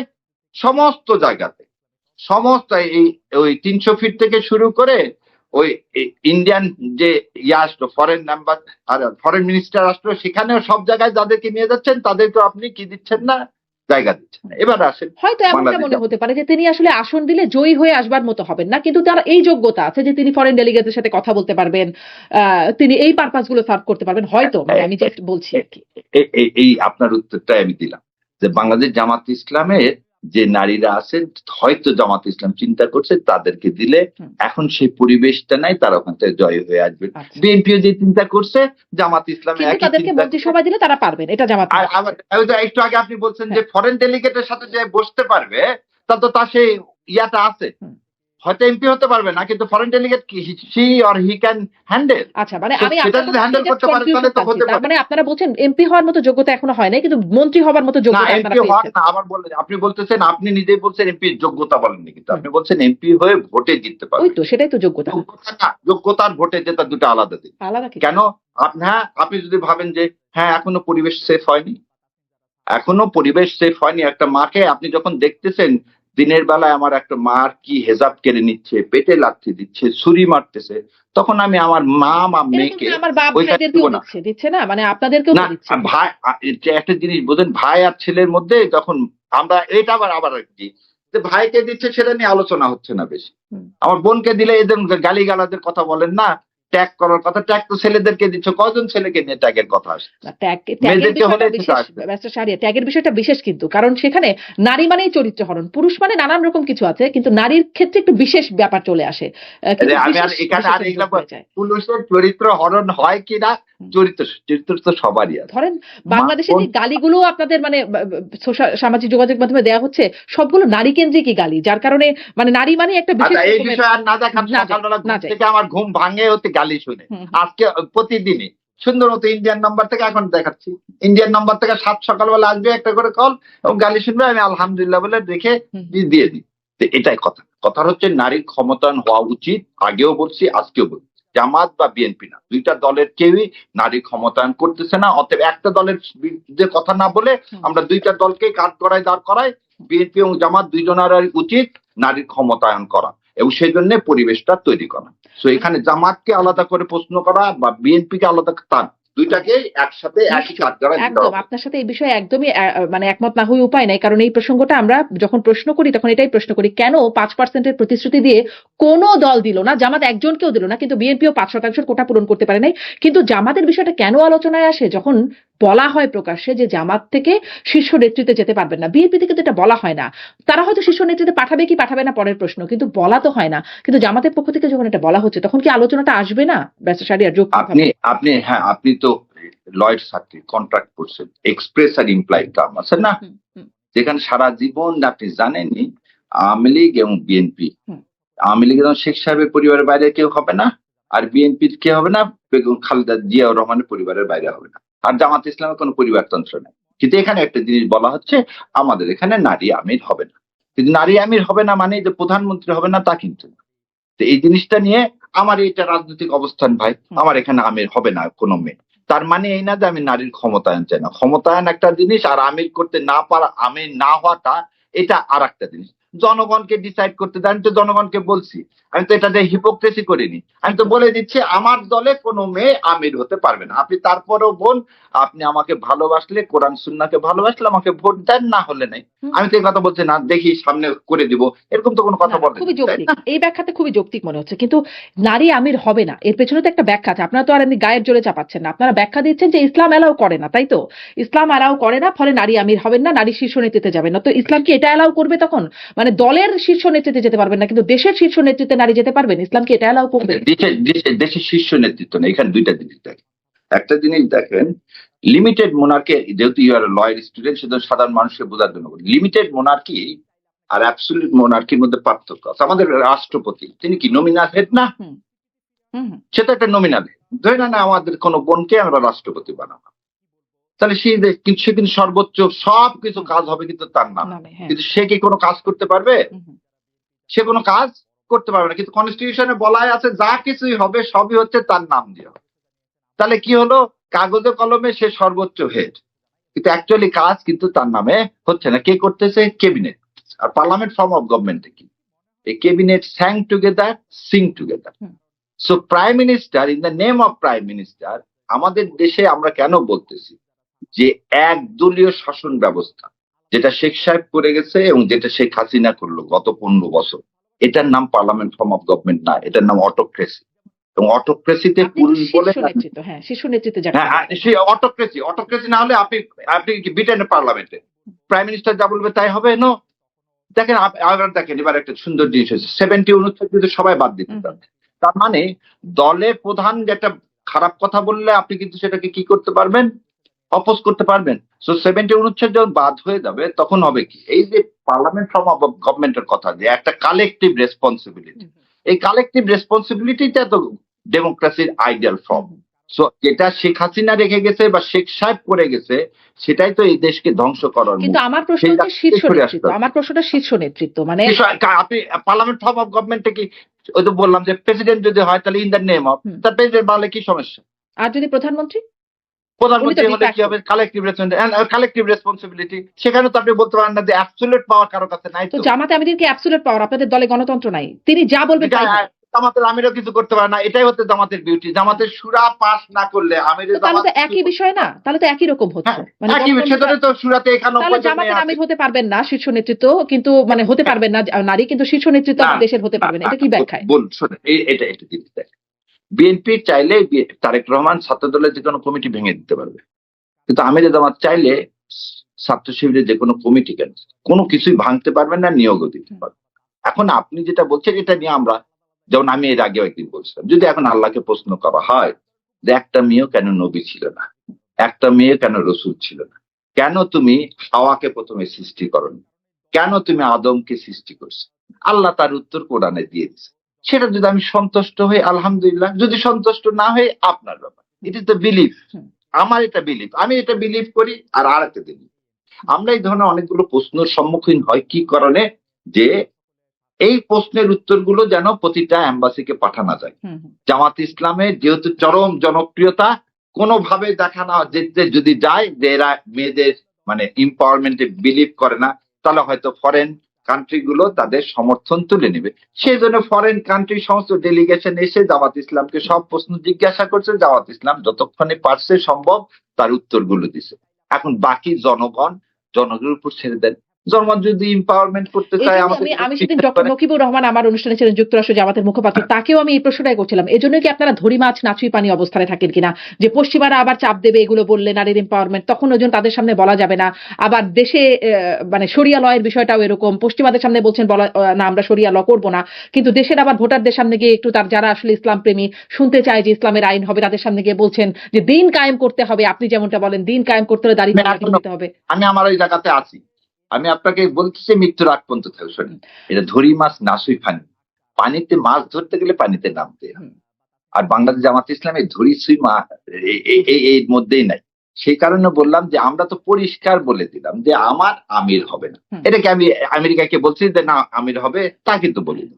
আর শরিয়ার কথাটা যেটা বারবার আনতেছে, আচ্ছা শরিয়ার কথাটা একটু পরে আসি, কিন্তু আমাকে ওই জায়গাটা এক লাইনে বা দুই লাইনে একটু স্পষ্ট করে দেবেন যে জামাতের আমির যেই ব্যাখ্যায় হতে পারবে না, কারণ ইসলাম শীর্ষ নেতৃত্বে নারীকে অ্যালাউ করে না। আমার অনুষ্ঠানেও জামাতের আমির এই কথাটা বলেছেন, আমাকে বলেছেন। তো একই ব্যাখ্যায় তাহলে নারী প্রধানমন্ত্রী, নারী মানে শীর্ষ নেতৃত্বে আপনারা কিভাবে সেই ব্যাখ্যাটাকে জায়েজ করছেন? দলের ব্যাখ্যায় হচ্ছে না। আইনের ছাত্রী হয়ে শীর্ষ নেতৃত্ব বলতে পারেন না প্রাইম মিনিস্টারকে। প্রাইম মিনিস্টার আবার বললাম কি যে the theme of parliament form of government sing together sang আর জামাত একাই গান হচ্ছে না না জামাতের আমি না এই জায়গাতে বললাম যে আমি যেমন আপনি খোমেনি সাহেব কি রাষ্ট্রপতি হন? খোমেনি, ইরানের খোমেনি কি রাষ্ট্রপতি হন বোন? না, আপনি একটু ছোট্ট না, একটু আগে শোনেন। না, খোমেনি তো আর রাষ্ট্রপতি হন না। রাষ্ট্রপতি ভোট হচ্ছে, রাষ্ট্রপতি হয়ে যাচ্ছে। সো দলের অবস্থানে আমিরের অবস্থান যে জায়গায়, সেই জায়গায় আমাদের গঠনতন্ত্র বলা আছে কোরআন এবং হাদিসের আলোকে আমার মানে বাংলাদেশ জামাত ইসলামের আমির কোনো মেয়ে হবে না। এতটুকুনে আপনি থাকেন। তার মানে কোরআন এবং হাদিসের আলোকে দেশ পরিচালনা আপনারা করছেন না, কোনো বাধা নাই। তার মানে কোরআন এবং হাদিসের আলোকে দেশ পরিচালনা আপনারা করছেন না, দেশের মানে ভাগ্য না দেশ পরিচালনা করা হচ্ছে পুরো কোরআন ও হাদিসের আলোকে। কারণ সেখানে তাহলে কি করে প্রধানমন্ত্রী হচ্ছেন? না কেন হবে না? আপনি একটা জিনিস বলেন হবে না জামাতের আমির, আবার তো সেই পুরনো পেঁচালে চলে। না কেন? ওই তো বললাম কেন হাওয়াকে প্রথমে তৈরি করলো না, এরকম কেন প্রশ্ন করতে গেলে কেন মেয়েদেরকে নবী করা হলো না, আল্লাহকে গিয়ে প্রশ্ন করতে পারবো না, কিন্তু জামাত যেহেতু বাংলাদেশের একটা রাজনৈতিক দল, আপনাকে আপনি লা ইলাহা ইল্লাল্লাহ মুহাম্মাদুর রাসূলুল্লাহ যখন বিশ্বাস করেন, তার মানে কি আপনি তো বিশ্বাস করেন আল্লাহ ছাড়া আর কেউ নাই। আপনি তার যুদ্ধে আল্লাহর কাছে সমস্ত এই ব্যাখ্যাটা বলবেন যে ইসলামের শীর্ষ নেতৃত্ব। আমি ব্যাখ্যা দেওয়ার লোক নাই, তার আগে বলি আমি আমার যতটুকুন বুদ্ধি, আমি তো বলছি আমি ব্যারিস্টার না, আমি তো মুফতি না। প্রথম জিনিস হচ্ছে আমি যেহেতু মুফতি না, সো আমি ব্যাখ্যা দেওয়ার লোক না। আমি যেটা আমার আন্ডারস্ট্যান্ডিং, আমি আন্ডারস্ট্যান্ডিং ক্লিয়ার বলে এই দলকে সমর্থন করি। আমার আন্ডারস্ট্যান্ডিং জামাত ইসলামের আমির যেহেতু হতে পারবেন না, গঠনতন্ত্র কিন্তু কোনো বাধা নেই। তারপরও আমির যেহেতু আমরা মেনে নিছি কোরআন ও হাদিসে যে নারীর নেতৃত্ব, আমরা কি সর্বোচ্চ নেতৃত্ব যাওয়া যাবে না আমির হিসাবে, সেটা আমরা মেনে নিছি। কিন্তু আমরা তো কখনো বলিনি, এই যে মন্ত্রীর কথা তো বলেই দিছেন। আর আমির জামাত যখন আপনাকে ভালো করে বুঝিয়ে দিছেন, আমার নিশ্চয়ই তার চেয়ে বোঝাই জ্ঞান দেন বেশি। নাই, কারণ এই কারণে কারণ তার চেয়ে আর আমার এই উত্তরটা দেওয়া জি। ঠিক হবে না না। বোঝাই দেয় না এই অর্থেই যে আর আপনি বোধহয় সেদিন আমাকে এটাও বলছেন যে আমির জামাত যা বলছে ওটাই ধরে নিতে হবে, ঠিক, এর বাইরে আর কারো উত্তর দেওয়ার কোনো কিছু নাই। এখানে 100 বাটি উত্তর দিলেও কোনো লাভ নেই, কারণ দল চালানো নিয়ে ওনার সিদ্ধান্তই চূড়ান্ত। ওনার সিদ্ধান্তই মজলিসের শুরাই তাই, আচ্ছা, তাই না? মানে ওই ব্যাখ্যাটাই হচ্ছে তাহলে ইসলামের জামাতের জন্য ইসলাম একরকম আর রাষ্ট্রের জন্য ইসলামটা ভিন্ন। না, রাষ্ট্র পরিচালনা করার জন্য জামাতের জন্য না। আবার একটা জিনিস, জামাত মানে কি? এবার আপনি তো আমাকে অনেকক্ষণ প্রশ্ন করতে, আমি আপনাকে একটা আমি প্রশ্ন- শুধুই মাত্র জামাত প্রশ্ন মানে- করবো, আমাদের রোল ডিফাইন্ড, আপনি উত্তর দিবেন আমি প্রশ্ন করবো। না বোন, আমি আপনার একটা প্রশ্ন, এই যে একদিন একটা অনুষ্ঠান হচ্ছে, প্রশ্নই করে যাবো। আমার কথা হলো যে প্রশ্ন করে যাবেন, আমরা উত্তর দিয়ে যাবো। জ্ঞান তো সবারই লিমিটেড একটা জায়গায়, তাই না? সেই জন্যই তো আমরা কি মানুষ, আমরা তো ইনসান, কি জন্য লিমিটেড জ্ঞান। আপনি যে কথা আমাকে বলছেন জামাত মানে কি, সংঘবদ্ধ দল, যারা ইসলামকে বিশ্বাস করে, যারা কোরআন হাদিসকে অনুসরণ করে। কোরআন হাদিস যেভাবে দেশ পরিচালনা করতে বলবে, জামাত ইসলাম সেভাবেই করবে। আর জামাত ইসলাম কিভাবে করবেন সেটা মদিনার সদরতে বলা আছে, আমাদের ইফতারে বলা আছে। তো জামাতের ইসলাম আলাদা করা, এটা ইসলাম কিন্তু অবমাননা। ইসলামের আইন তো বাস্তবায়ন করবেন না, প্রচলিত আইনেই নাকি বাস্তবায়ন করবেন আপনারা, সেটা তো আমার জামাতের আমিরই বলে ইসলামের দিয়েছেন। আইনে, তাহলে আপনি একটা দিন আমির বলে দিচ্ছেন, তাহলে বাংলাদেশের মোহামেডান ল আর হিন্দুদের দেওয়া ভাগ আগে চেঞ্জ করে। কেন? আপনি তো লয়ের ছাত্রী, তা আপনি তো মেনেই নিচ্ছেন মুসলমান হলে আপনার সম্পত্তির বন্টন হবে কি, সে মোহামেডান ল অনুযায়ী। তারপর আপনি তো লয়ের ছাত্রী, ঢাকা ইউনিভার্সিটি উজ্জ্বল নক্ষত্র। সো আপনি জানেন যে প্রথম ফতুয়া আলমগিরি এই দেশের প্রথম এই বেসিক শরিয়া আইনের ইয়াটা কি ফতুয়া আলমগিরি না, আরঙ্গজেব তৈরি করলেন না? আর হিন্দুদের মধ্যে কি দেওয়া ভাগার মিতক্ষরা না? দেওয়া ভাগার মিতক্ষরা। এখন হিন্দু যদি কেউ বলে না আমি দেওয়া ভাগার মিতক্ষরা মানে না, আমি এইভাবে সম্পত্তি নিব না, সে কি পারবে নিতে পারবে? বলেন, নিতে পারবে না। দেওয়া ভাগাতে কি আছে? হ্যাঁ, মানে দেওয়া ওগুলো ভাগাতে তো কি আছে? personal বাবার law, সম্পত্তি। তাই না ব্যাচেলর শাড়ি, না না, আপনি আমাকে বলেন দেওয়া ভাগাতে কি আছে? ওগুলো তো পার্সোনাল ল, দেওয়া কিন্তু ভাগাতে- রাষ্ট্র পরিচালনায় ওটা পার্সোনাল ল। আমি বলছি রাষ্ট্র না, না, না, পরিচালনায় ওটা তো- ইসলাম থাকবে কিনা, নাকি প্রচলিত আইনে? না না না না, আপনি শুনুন, পার্সন ইন রেম, আপনি যখন বলতেছেন পার্সন ইন রেম, কিন্তু যখন আমরা আইনের বলতেছেন- ভাষায় না যাই, আমরা একটু সহজ ভাষায়। আমার দর্শকের সবাই আইন না, না, জানে। আপনি যেহেতু আইনে সেজন্য শোনেন, সবার জন্য যেটা আদর্শিক, যে আপনি এটাকে আলাদা করার কোনো সুযোগ নাই। যেমন সমস্ত মুসলমানের জন্য কি মোহামেডান ল প্রযোজ্য, এখানে আপনি বলতে পারবেন না যে সমস্ত মানুষের জন্য মোহামেডান ল প্রযোজ্য। মোহামেডান ল কার জন্য প্রযোজ্য? সমস্ত মুসলমানের জন্য। ঠিক দেওয়া ভাগা কার জন্য প্রযোজ্য? পশ্চিমবঙ্গের সমস্ত এই হিন্দুদের জন্য। ব্যাখ্যাটা আপনি আর জানেন মিতক্ষরাটা কার জন্য? সারা মনে ভারতবর্ষের হচ্ছে আমি বাকি লোক। আইনের একটা ক্লাস করছি আপনার কাছে, কিন্তু আমি না আসলে না না, এটাই জানতে চাচ্ছি যে ইসলামের আইন বলে তো একটা মানে একটা প্রতিষ্ঠিত আইন ইসলামের আছে, আইন তো আছে মুসলমানের জন্য, যেটা শরিয়া সেটাই। আইন একটা হ্যাঁ, এবং প্রচলিত আরেকটা আছে, জিনিস কিন্তু দেখেন, সেটা অনুযায়ী আপনারা আপনি দেশ পরিচালনা করবেন না। মানে আমার ব্যক্তি জীবন অবশ্যই শরিয়া আইন অনুযায়ী, আমার পার্সোনাল ল অনুযায়ী হচ্ছে, না কিন্তু না না, রাষ্ট্র পরিচালনায় তাহলে তো আল্লাহ সুবহানাহু ওয়া তাআলা মদিনায় রাষ্ট্র কায়েম করে তারপরে কি করতো না, ইসলামের প্রসার হতো না? তাহলে মদিনাতে, মক্কাতেই তাহলে ইসলাম কায়েম হতো। মক্কায় তো খালি ইনভাইটেশন দিচ্ছিলেন নবী করিম সাল্লাল্লাহু আলাইহি ওয়াসাল্লাম। আর বিদায় হতে লাস্টে কি বললেন? আমি থাকবো না, আমার কথাগুলো সবার কাছে তোমরা পৌঁছে দাও। জামাত ইসলাম সেই কথাটাই পৌঁছে দেওয়ার মালিক। আর আল্লাহ হচ্ছে কিসের মালিক? আল্লাহ হচ্ছে, আমরা হচ্ছি দাওয়াত দেওয়ার মালিক, আর সবকিছু করার মালিক হচ্ছে আল্লাহ সুবহানাহু ওয়া তাআলা। আর দেখা যাক জামাতকে এবার নিয়ে আসেন, মানে দেখেন তারপর অনেক করে দিকে কিনা। ঘুরছেন, কিন্তু দিন কায়েম আপনারা কিভাবে করবেন? তার মানে ইসলাম কায়েম করবেন, ইসলামের ল বাস্তবায়ন করবেন নাকি না? আবার তো বলেছেন শরিয়া বা অবশ্যই, ইসলামিক ল না, না, বাস্তবায়ন অবশ্যই করবেন। ইসলামের কোরআন ও হাদিসের আলোকে তো দেশ পরিচালনা করবে। এটা কোন জায়গায়? ইনসাফ মানে কি? ইনসাফ মানে মানে কি? কোরআন হাদিসের আলোকে দিন কায়েম করবেন মানেটা কি? আমাকে একটু এটা বুঝান আপনি, যে আমি আপনারা আগে- শরিয়া বাস্তবায়ন করবেন না, মানে শরিয়া আইন আপনারা বাস্তবায়ন করবেন না, তাহলে আপনারা দিন কায়েমটা কিভাবে না, করবেন? এই যে আপনাকে যেটি ওই অন্যদের জায়গায় থেকে গেলাম, আলাদা। যে ওই জায়গায় তো যে আপনি আকিব ভাইকে যেটা প্রশ্ন করছেন, আমাকে ওই জায়গায় নিয়ে যাচ্ছেন। শোনেন, বিভ্রান্ত অন্য কোন এম্বাসি বা কাউকে কোন এজেন্ডা দিয়ে বিভ্রান্ত করা যাবে না। ইলেকশনের আর 5-6 দিন আছে। আমরা ইশতেহারে যা বলা আছে সেটা মানুষ পছন্দ করলে ভোট দিবে, না দিলে কিন্তু দিবে একটু না। স্পষ্ট এতে করে আমার বুঝিয়ে দেন, আপনার আমি ভোট যে দিব আপনাকে একটু বুঝিয়ে ভোট দিই। শেষ করতে দেন। আমার আপনার ভোটটা আমার দরকার, সেটা না আপনাকে কনভিন্স করতে হবে, সেটা আমি পার্সোনালি কনভিন্স করবো। সমস্ত মানুষকে আমরা কনভিন্স করতেছি কিভাবে? আমাদের ইশতেহার। আমাদের সেই ইশতেহার কিভাবে বাস্তবায়ন হবে সেটা নিয়ে আমরা কি করা হয়েছে, বাংলাদেশ জামাত ইসলাম ইন্টারকন্টিনেন্টালে কি করছে, সম্মেলনও করছে। টাকাটা কোথা থেকে আসবে সেটাও বলে দেওয়া আছে। So let the people decide তারা কোনটা কিন্তু চায়। লেট দ্য আর পিপল ডিসাইডে আমরা- আপনারা তো বলে দিচ্ছেন যে দিন কায়েম করতে হলে মানে দিন কায়েমের জন্য আপনারা পরকালে জবাব দিতে হবে। আপনার প্রচারণার কথাই বলছি, যে তখন আপনারা বলবেন যে দাঁড়িপাল্লায় ভোটটা দিয়েছিলাম দিন কায়েমের জন্য। এটি তো দিন কায়েমটা আপনারা কিভাবে করবেন সেটি আপনারা মানুষকে বুঝাবেন না। কোরআন ও সুন্নাহর আলোকে দেশ পরিচালনা করা, ইনসাফ কায়েম করা, এটা দিন পরিচালনা করা। কিন্তু দিন কোরআন মানে সুন্নাহর হচ্ছে আলোকে যে ল আইন সেই অনুযায়ী তো না, আপনারা তো প্রচলিত আইনে দেশ না না পরিচালনা না না, আবার আপনাকে ওই যে আপনি এখন একটা জিনিস আবার বোঝেন, আমি জানি না আপনি যেখানে আমরা আসতে চাচ্ছি সেটা হচ্ছে কোরআন ও সুন্নাহর আলোকে আমরা দেশ পরিচালনা করবে বাংলাদেশ জামাত ইসলাম। এটা তার ইশতেহারে আছে, ইশতেহারে আছে, না। ইশতেহারে আছে কিভাবে বিচার কার্য থেকে শুরু করে স্বাধীনতা থেকে শুরু সবকিছু আছে সেখানে। আপাতত এতটুকুই নিয়ে আমরা থাকি। আগে ভোটে, আগে জনগণ যদি ভোট দেয়, তারপর আপনার কাছে যদি কোনোটা মনে হয় যে এটা কোরআন ও সুন্নাহর আলোকে না, তাহলে মানুষের জামাত ইসলামকে কোনদিন ভোট দিবে না, তাহলে বলবে জামাত ইসলাম হিপোক্রেসি করতেছে। লেট জামাত ইসলাম সেটা কাম তো টু পরে পাওয়ার। কেন, আমরা আগে বুঝে কেন ভোট দিব? না না, আগে তো আপনাকে দিচ্ছি, আপনি আগে ইশতেহারটা ভালো করে পড়েন।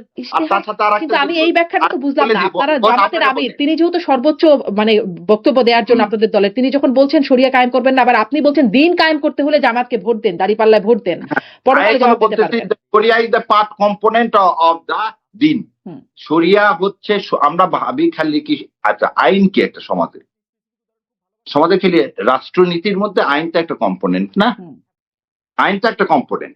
আর আমি যদি খালি বলি যে ল কিরকম হবে, সোশ্যাল সিকিউরিটিটা কিরকম হবে, সোশ্যাল ওয়েলফেয়ারটা কিরকম, হেলথ কিরকম হবে, তারপর কি আমার বাসস্থানটা কিরকম হবে, আমার যোগাযোগটা কিরকম হবে, আমার পাওয়ারটা কিরকম হবে, তো আমার ইনভায়রনমেন্ট কি হবে, আমার প্রতিবেশীর সাথে আমার ফরেন পলিসি কিরকম, এরকম হাজার কম্পোনেন্ট নিয়ে কিন্তু একটা, এবং সেজন্য কোরআনকে বলা হয় কমপ্লিট কোড। আমরা একটা বিষয় কেন, হোয়াই ইউ আর নকিং, কারণ এই নকিং করতে চাচ্ছি এই কারণে বিভ্রান্ত করা। কারণটা খুঁজেন না, আপনি বরং ব্যাখ্যাটা দিয়ে আমাকে স্পষ্ট করে দেন যে এটা। আপনাকে এটা বললাম যে আমির জামাত আপনাকে ব্যাখ্যা দিচ্ছে, নাকিব ভাই ব্যাখ্যা দিচ্ছে, আপনি স্যাটিসফাইড হননি। আপনি আমার ব্যাখ্যাও স্যাটিসফাইড হবেন তা না, কারণ একটু আগে আপনি বলছেন যে আইনের ভাষা আপনাকে বুঝালে সেটা সাধারণ মানুষ বুঝবে না। তো লেট সাধারণ মানুষকে বুঝতে দেন তাদের ভাষায়। সাধারণ মানুষকে তো আপনি বলছেন যে দিন কায়েম করতে হলে ভোট দেন, কিন্তু আমি যখন জিজ্ঞাসা করছি দিনকে আপনারা কিভাবে কায়েম করবেন, শরিয়া ল বাস্তবায়ন না করে আপনারা দিন কিভাবে কায়েম করবেন, এটা আমি বুঝতে পারছি না। আবার বলছে আমরা দিন কায়েম করতে চাই কোরআন ও হাদিসের আলোকে, এই দেশে ইসলাম কায়েম হোক, এটা নিয়েই, এটার জন্যই বাংলাদেশ জামাত ইসলামকে ভোট দেওয়ার আমি আহ্বান আপনার মাধ্যমে জানাচ্ছি। এবং ইনসাফের প্রতীক, ইনসাফ যে দাঁড়িপাল্লা সেটা ইনসাফের প্রতীক, সেটা খালি জামাত ইসলামের না, হিন্দু মুসলমান খ্রিস্টান বৌদ্ধ সবার জন্য। তো সবার জন্য দাঁড়িপাল্লা এবং ইনসাফ দিন কায়েম করা করলে যে মুসলমান তার জন্য নিরাপদ, যে মুসলমান না তার জন্য, যে চাঁদাবাজি দয়া করে, চাঁদাবাজের তো আর কোনো ভাগ নাই, তার তো আর কোনো ধর্ম নাই, সে তো হিন্দুর কাছ থেকেও টাকা নেয়, মুসলমানের কাছ থেকেও টাকা নেয়। তো আমরা এমন একটা সমাজ ব্যবস্থা তৈরি করি ইনশাল্লাহ, যে সমাজ ব্যবস্থায় আমরা সবাইকে কি নিরাপত্তা দান করতে পারবো। আপনার মতো বোনেরা এসে এমপি ইলেকশনে দাঁড়াতে পারবে, এবং এই কথা আর কোনদিন বলবে না কেউ যে 5% তো দেননি। সো এই যে আজকে জুলাই সনদে বিএনপি, কিন্তু জুলাই সনদের আজকে বিএনপি ইশতেহার নিয়ে কথা বলা উচিত। যেমন বিএনপি ইশতেহারে কিন্তু তার সরাসরি জুলাই সনদ বাস্তবায়নের পক্ষের কথাটা বলেন। আমি ভাবছিলাম আপনি এটা নিয়ে হয়তো কথা বলেন। যারা বলছে আমরা যতদূর সম্ভব, যারা শব্দটা ইউজ করছে যতদূর সম্ভব, এই যতদূর সম্ভব হচ্ছে শুভঙ্করের ফাঁকি। সো জামাতে ইসলাম কিন্তু বলছে অ্যাজ ইট ইজ, এবং প্রতিটা জায়গায় জামাতের আমির যে বলতেছে হা ভোটের ক্যাম্পেইন। কেন বিএনপি হা ভোটের ক্যাম্পেইন করে না? কারণ তারা এই জুলাই সনদ, আপনার নারীর ক্ষমতায়ন, এই 5% এগুলো কোনোটাই দিতে চায় না, এই জন্য তারা এগুলো রাখে। আমরা অন্যদিকে চলে গেলাম। আচ্ছা অন্যদিকেই যাই তাহলে, যেহেতু ওই জায়গাটা আসলে না, আপনি ইফতারের কথা আজকে বললেন না, ওটা আমি বিএনপির কারোর সাথে কথা বলবো। বিএনপি আমি আগামীকালই হয়তো একটা অনুষ্ঠান করবো, তখন আমি ওই বিষয়গুলো, আপনি আশা করি ওটাও দেখবেন যে ওখানে আমি আসলে ইশতেহারের কথা কিভাবে বলি। মানে এটাই আমি আসলে মানে সেটা অন্যদিকে চলে গেল, ফলে আমি এই জায়গাটা এখনো অস্পষ্টতায় রয়ে গেলাম। আমার মনে হয় এই জায়গাটা আপনারা আর স্পষ্ট করবেন না যে দিন কায়েম যেটা অন্য দলের থেকে ভিন্নটা কিভাবে, কি আশা, কি আশা, কি লোভ দেখাচ্ছেন আপনারা ভোটারদের। এখন একটা কথা বলি, আমাদের মাযহাব কয়টা? আমাকে প্রশ্ন করেন না, আপনি খুব দ্রুত ছোট্ট করে উত্তরটা দিয়ে দেন প্লিজ আপনি ছোট্ট করে উত্তর দেন। আমার একদম সময় নেই, আমার 1 ঘন্টার উপরে প্রোগ্রাম হয়ে গেছে। মাযহাব রং, এটা আমাদের বলার কোনো অধিকার নেই। আমি বলতে হয় না শাফি ঠিক, হাম্বলি রং। আমি বলতে হয় না হানাফি ঠিক, অমুকটা রং তা বলতে পারো না। আপনি যে মাধ্যমে বিশ্বাস করেন সেখানে থাকেন, আর লেট দ্য পিপুল ডিসাইড। ইনশাল্লাহ দেখেন আচ্ছা, লেট দ্য পিপল ডিসাইড, কিন্তু পিপলকে আপনারা যে আশা দিচ্ছেন সেই আশাটা ব্যাখ্যা করছেন না, এটাই হচ্ছে আমার প্রশ্ন। না, আমরা ব্যাখ্যা করে দিয়েছি এবং মানুষ এটা বুঝতে পারছে বলে 5টা ইউনিভার্সিটিতে শিবির জয়লাভ করছে কোরআন ও হাদিসের আলোকে ইনশাল্লাহ। এবং ঢাকা ইউনিভার্সিটিতে ব্যাপক যে পরিবর্তন, সে পরিবর্তন হয়েছে। জি। আমরা একটা সাম্য চাই, ইনসাফ ভিত্তিক সমাজ চাই ইনশাল্লাহ। আচ্ছা, আমি এই প্রশ্নটা জিজ্ঞাসা করছিলাম ডক্টর নকিবুর রহমানকেও, আপনাকেও করি, যে আপনারা আসলে শিল্প সংস্কৃতি বা বিনোদন জগৎ, বিনোদন সেক্টরের জন্য আপনারা কি করবেন? আমি ইশতেহারে পাই নাই, এটা আমি দেখি নাই নাকি, আপনি আমাকে স্পষ্ট করতে পারেন যে আপনারা আসলে কি করবেন। কারণ আমাদের শিবিরের জাহাঙ্গীরনগর বিশ্ববিদ্যালয়ের সেক্রেটারি মুস্তাফিজুর, তার সেই বক্তব্যটা তো আসে যে রাজনৈতিক লড়াই করে বাংলাদেশের প্রকৃত স্বাধীনতা অর্জন সম্ভব না, আমাদের লড়াই শুরু হবে ওসমান হাদির ইনকিলাব মঞ্চের সাংস্কৃতিক লড়াইয়ের মধ্য দিয়ে, বাম, শাহবাগী, ছায়ানট, উদীচীকে তছনছ করে দিতে হবে, তাহলেই প্রকৃত স্বাধীনতা অর্জিত হবে। এবং তার পরক্ষণেই আসলে ছায়ানট, উদীচী তছনছ হয়েছে। ফলে আপনারা আসলে কি করবেন? আপনাদের ভাবাদর্শটা কি বা অবস্থানটা কি? আপনার মাধ্যমে এটা বলি তো, ছায়ানট উদিচিত তছনছ হয়েছে, বাংলা এডিশনও তছনছ হয়েছে। আপনি বোধহয় জানেন কিনা জানি না, বাংলা এডিশন কিন্তু লাইসেন্সটা বাতিল হয়েছে। আপনি বোধহয় জানেন দিগন্ত টিভি আজ পর্যন্ত পারমিশন পায়নি। আপনি জানেন ইসলাম চ্যানেল বলে একটা চ্যানেল ছিল, সেটা পায়নি। পিস টিভি বলে একটা চ্যানেল ছিল, তছনছ করে দিছে 1 সেকেন্ডের ভিতরে। পিস স্কুল বলে একটা স্কুল ছিল বাংলাদেশে, সেটাকে তছনছ করে দিছে। জাকির নায়েককে ভিসা দেন, জাকির নায়েককে ভিসা দেন। আর আপনি আপনাদের অবস্থানটা কি ব্যাখ্যা করবেন? মানে অন্যদের কি ভুল ছিল সেটি না বলে আপনি কি আপনাদের অবস্থানটা ব্যাখ্যা করবেন? আপনি কিন্তু বলছেন উদ্দেশ্যে ছায়ানটে ওই জায়গাতে যাওয়ার আগে আপনাকে এই জিনিসটা মনে করতে হবে। তো ডেইলি স্টারের মাহফুজ আনাম যখন বলে যে বাংলাদেশে এর ইতিহাসে এর আগে কোনোদিন কি কারণে সংবাদ মাধ্যম ভাঙচুর হয়নি, আগুন লাগায়নি, এগুলো বলেন, তারপরের দিনই কিন্তু দেখা যায় তার ওই কথাটা অসত্য। পরে আবার তিনি সেটা সরিও বলেন। সো এই ন্যারেটিভ না, যে কোনো রকমের সন্ত্রাসী কার্যক্রম, সেটা উদীচী হোক, ছায়ানট হোক, ডেইলি স্টার হোক আর প্রথম আলো, এগুলোকে ভাঙচুরের মতো ওয়াল ভাঙচুর করে, আপনি কোনো বস্তুগত জিনিস ভাঙচুর করে মানুষের মনোজগতে পরিবর্তন করতে পারবেন না। আপনাকে ডেইলি স্টারে প্রোটেস্ট করতে চাই, আমাকে 100টা ডেইলি স্টার বের করতে হবে। মানুষকে লেট দ্য পিপুল ডিসাইড। আমি তেমন এই যে এসে এখন কি ইনকামের কথা বলে ফেললাম যে চেম্বারের সময় কম দিয়ে আমি এখন মিডিয়াতে সময় দিচ্ছি। আমার কাছে মনে হয়েছে যে না, এটার দরকার। কারণ ওই যে আপনাকে প্রথমে বলছিলাম, আপনি হয়েছে কি, আপনি তো সব জানেন, আপনার অনেক জ্ঞান। এই যে এখন বললেন না এই যে হাদির সাংস্কৃতিক বিপ্লব, হাদির সাংস্কৃতিক বিপ্লবটাই ছিল এদের বিরুদ্ধে। কাদের বিরুদ্ধে? এই আদর্শের বিরুদ্ধে। ওই ছায়ানটে কি ভাঙছে? একটা বিল্ডিং ভাঙছে। এই যে ভেঙে কি ছায়ানটকে উদ্ধার করে দেওয়া যাবে? না, এটা একটা গর্হিত কাজ, এটা কোনোভাবে সমর্থনযোগ্য না। কোনো বিল্ডিং যে বললেন যারা ওখানে হলো তার কোনো বিচারও হলো না কিন্তু। আর বিচারে তো অবশ্যই, যে আপনি বললেন, আমিও নিন্দা জানাই। যদি তিনি এই কথা বলে থাকেন তাহলে তার অবশ্যই বিচার হওয়া উচিত, তাকে বিচার সম্মুখীন করা উচিত। পরে সে সরি বলছে কিনা, বুঝে বলছে কিনা আমি জানি না, কিন্তু যদি বলে থাকে এটা অ্যাকশন। কোনো কিছুকে আপনি এক্সট্রিম জায়গায় নিয়ে যাবেন না, যেটা প্রথম আলো এবং ডেইলি স্টার সবসময় করে। প্রথম আলো ডেইলি স্টারের যে বয়ান এদেশকে ভাগ করা, সে তো প্রতিদিনই করতেছে। তাহলে সেখানে কিন্তু একবারও চিন্তা করে না। যখন আপনি একটা জিনিস চিন্তা করেন, এত পেপার পত্রিকা থাকতে ওখানে কেন মানুষ খান, এটা কিন্তু কেউ প্রশ্ন করে না। তাদের যে আদর্শিক ভাবে বাংলাদেশকে তারা ধারণ করে না, তারা ইন্ডিয়ার বয়ানটা সবসময় তৈরি করে, তারা রেডি করতে চায়, তারা আমার দেশকে অস্থিতিশীল করতে চায়, প্রথম আলো ডেইলি স্টার, সেটা কিন্তু আমরা কেউ বলি না। কিন্তু কথা থেকে এই অস্থিতিশীলতা কি সেই বিল্ডিংটা ভেঙে হবে? পরের দিন তো ডেইলি স্টার বের হয়েছে, পারছে একটা বিল্ডিংকে আগুন লাগায় তার প্রকাশনা বন্ধ করতে। বরং আমি এই জাতির সামনে প্রশ্ন রেখে গেলাম, যদি তারা এটা নিজেরাই না করে থাকে, তাহলে তার অল্টারনেটিভ মিডিয়া বের করার এই প্রিপারেশন হলো কিভাবে? সো আমি দেশের কাছে জানাতে, তা ডেইলি স্টারে প্রথম আলোয় নিজেরাই কাজগুলো করছে। আগুন দেওয়াটা আমার না হলে আপনি পরের দিন পেপার বের হয় কেমন করে? হাউ ইট, আপনি ধরে নেন এখনই আপনার স্টুডিওটা ভেঙে দিল। আপনাদের যদি প্রিপারেশন না থাকে, আগামীকালকে আপনি একটা ইউটিউব করতে পারবেন সুন্দর করে? না, পারবেন না, এটা সম্ভব না। তার মানে আপনার ছিল, তার মানে আপনি বলছেন তারা নিজেরাই নিজেদের ভেঙেছে, সব নিজেরা ভেঙেছে। না, আমি আগে একটা ডেইলি স্টার আছে, ছায়ানট উদিতিতে দেয়নি। আগে একটা জায়গায় থাকেন, অন্য জায়গায় দেন। আপনি যেটা বলতেছেন, আমাদের কাজটা কি? Lawyer, you have to create the doubt, তাই না? আপনার কাজটা হচ্ছে ডাউট। আর এই যে জাজ করবে কে? জাজ কোর্টে করে, আর এখানে জনগণ করবে। আমার জনগণের কাছে কথা, যে রাত্রেবেলা একটা বিল্ডিং এ আগুন লাগলো, ভেঙে তছনছ করলো, যখন সেখান থেকে লোককে বের করে আনতে চাওয়া হলো, নুরুল কবিরের মতো লোককে যখন বের হয়ে আসতে বললো, না যে রাস্তা দিয়ে উনি ওখানে আগুন লাগা অবস্থায় ঢুকলেন, আবার যে রাস্তা দিয়ে ঢুকছি সেই রাস্তা দিয়ে বের হবো, না হলে বের হবো না। এই যে মানুষ হত্যাযজ্ঞ করা, ডেইলি স্টারের যে কাজটা, সেই ডেইলি স্টারের কাজটা কি? পরের দিন ডেইলি স্টার বের হলো কেমন করে? ওই রাত্রেবেলা 11টা 11:30টার সময় যখন তছনছ হয়ে গেল সবকিছু, তারা বললেন সব শেষ হয়ে গেছে। পরের দিন ডেইলি স্টার বের হলো, তাহলে আপনার অল্টারনেটিভ ব্যবস্থাটা ছিল।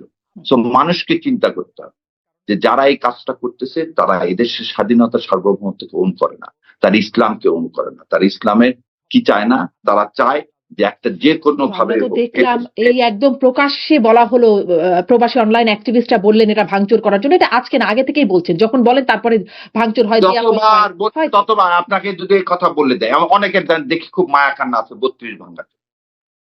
আমি কিন্তু বলি যে 32 ভাঙা উচিত না। 32-এর ওই জায়গাটা খেলার মাঠ না। যেমন গণভবনকে মিউজিয়াম করছেন, ওটাতেও যে ইয়ার প্রেতাত্মা, স্বৈরাচারের প্রেতাত্মা, ওই জন্য একটা মিউজিয়াম করা উচিত। যে শেখ সাহেব গত 3 বছর না 65 সাল থেকে এই দেশের বিরুদ্ধে কি কি ষড়যন্ত্র করছে, সেগুলো ষড়যন্ত্রের ডকুমেন্ট গুলো রেখে এই 32-এর এই জায়গাটায় একটা মিউজিয়াম করা উচিত, যে ফ্যাসিবাদ কিভাবে তৈরি এবং ভারতীয় আধিপত্যবাদ কাকে বলে। সো আপনার মাধ্যমে এটাও একটা সুযোগ হলো আমার বলার, যে এই 32 ভেঙে ফেলে দেওয়াটাই খালি না, ওখানে ভেঙে ফেলে দিয়ে ওখানে নতুন করে একটা মিউজিয়াম তৈরি করতে হবে, যেখানে এই ফ্যাসিবাদ কিভাবে মানুষকে হত্যা করছে শেখ সাহেব, কিভাবে জাসদকে হত্যা করছে শেখ সাহেব, কিভাবে সিরাজ শিকদারকে হত্যা করছে শেখ সাহেব, কিভাবে বাক স্বাধীনতা কেড়ে নিচ্ছে শেখ সাহেব, কিভাবে সংবাদপত্র কর্মীদেরকে হত্যা করছে শেখ সাহেব, এগুলো সব ওখানে কি করতে হবে সামনে ভবিষ্যতে সবার জন্য, যাতে ইতিহাস বিকৃতি মানে না হয়, জামাত ক্ষমতা আসলে রেখে এরকম দিতে কিছু হবে। করবে। জামাত ক্ষমতা আসার দরকার নাই, এটা আপনারও করা উচিত। আমার কেন, জামাত কেন লাগবে? আপনি করবেন না? এই কাজগুলো তো শেখ সাহেব করছে, এটা কি আপনি অস্বীকার করেন? না, এই কাজটা শেখ সাহেবের আপনি আমাকে বললে আমি এটা করব না। আমি পার্সোনালি 32 ভাঙার সমালোচনা করি। আপনি একটা মিডিয়া কর্মী, তো এই দেশের ভালো চান, তো আপনি তো এটা দাবি তুলবেন। আমি যেমন এটা দাবি তুলতেছি, আপনিও দাবি তুলবেন। সে বিএনপি আসুক আর জামাত আসুক, তাদের সাথে আমাদের এই দাবি থাকবে। সেটা আমার, আপনার, আমাদের 2 ভাই বোনেরই থাকবে, এটা আমি আশা করি। জি, এটা জামাত ইসলাম লাগবে, জি, এটা বিএনপি আসুক আর জামাত আসুক, যে আসুক এটাই করা জি। উচিত। মানে আপনি শেষে যে আপনি ব্যতীত হ্যাঁ, আপনি যে ইতিহাসগুলোর কথা বলছেন, আপনারা হয়তো গণভবন থেকে না গণভবনকে মিউজিয়াম করা হলো, এতে কি আপনি ব্যতীত? আমি আসলে 25শে জুলাই আমার ব্যক্তিগত জায়গাটা আর বলতে চাই না, আমি শেষ করি। আপনি দেশের নাগরিক না? জি, বাংলাদেশের তো গর্বিত নাগরিক তো, এবং এই দেশের যে হাজার হাজার সন্তানগুলোকে এভাবে গুলি করে হত্যা করা হলো, এর জন্য একটা মিউজিয়াম করা হলো, এটা আপনার 25 গর্বিত। নম্বর ভাঙার সমালোচনা খোদ সরকার করেছে, সেটি দেশে বিদেশে আন্তর্জাতিক অঙ্গন থেকে ওটি সমালোচনা হয়েছে। প্রথম আলো ডেইলি স্টার ভাঙার সমালোচনা হয়েছে সরকার থেকে, দেশে না আপনার 32 কোথায় সমালোচনা? তাহলে যেদিন বেগম খালেদা জিয়াকে এক কাপড়ে বের করে দেওয়া হয় সেদিন সমালোচনা হয় না, না? সেটারও সমালোচনা আছে, সেটারও কোথায় সমালোচনা হইতে? আমি শোনেন, আমার মামলার দিন দুপুর 2টায় 10 নম্বর কোর্টে মওদুদ স্যার হচ্ছে মামলা ইয়া করবেন, 12টা পর্যন্ত আমি তাকে সব